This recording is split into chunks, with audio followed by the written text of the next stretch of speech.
చేసి అధికారంలోకి వచ్చారు.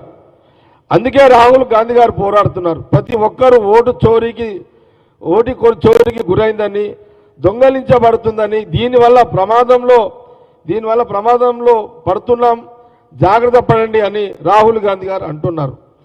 ఓటు చోరీతో దేశ ప్రజల హక్కుల కారణపడుతున్నాయి అని రాహుల్ గాంధీ గారు చాలా స్పష్టంగా తెలియజేస్తున్నారు. ప్రజల హక్కులు అంటే ఏంటి? వాళ్ళకు ఆర్థిక భద్రత ఉండాలి, స్వేచ్ఛగా నిద్రపోగలగాలి, ఆరోగ్య వ్యవస్థ అందుబాటులో ఉండాలి, విద్యా సంస్థలు ఉండాలి, ప్రజలకు సౌకర్యాలు ఉండాలి, ప్రభుత్వం ద్వారా ఆహార భద్రతతో పాటు శాంతి భద్రతలు జీవించే వ్యవస్థ ఉండాలి.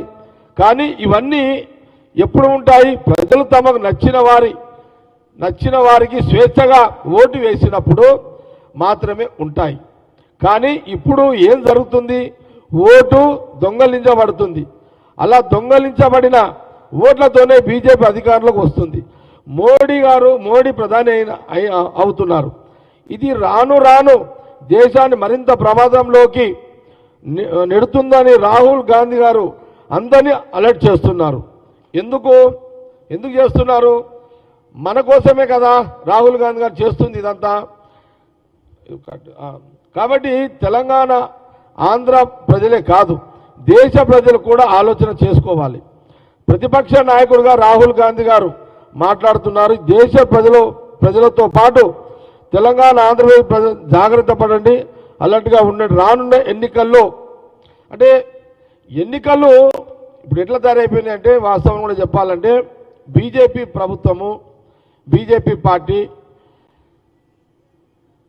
కొంత భగవంతుని పేరు మీద కొంత ఓటు బ్యాంకు తయారు చేసుకుంటుంది, ఓట్లు వేయించుకుంటున్నారు. కొంత మతం పేరు మీద కొంత ఓటు గెలిపించుకొని ఒక 30, 40, 50 ఎంపీలను గెలిపించుకొని ఈ దేశంలో బీజేపీ ప్రభుత్వం అధికారంలోకి వస్తుంది. ఇది వాస్తవమే, నిజమే. కాబట్టి కొన్ని నెలలుగా, 2 సంవత్సరాలుగా రాహుల్ గాంధీ గారు పదే ఇది ఏనాటికైనా ఎప్పటికీ ఇప్పుడు ఆల్రెడీ దేశ ప్రజలు ప్రమాదంలో ఉన్నారు, ఇంకా ప్రమాదానికి గురైపోతారు. ఈ యొక్క అంబేద్కర్ ఈ రాజ్యాంగాన్ని తీసేయాలని ఒక బీజేపీ కుట్ర ఆపాలి అంటే అది ఓటు. ఇప్పుడు రాజ్యాంగం ఒక దిక్కు, ఎన్నికల కమిషన్ దొంగలించబడుతున్నది. అంటే మనుషుల యొక్క హక్కులు, స్వతంత్రాన్ని, వాళ్ళ స్వేచ్ఛను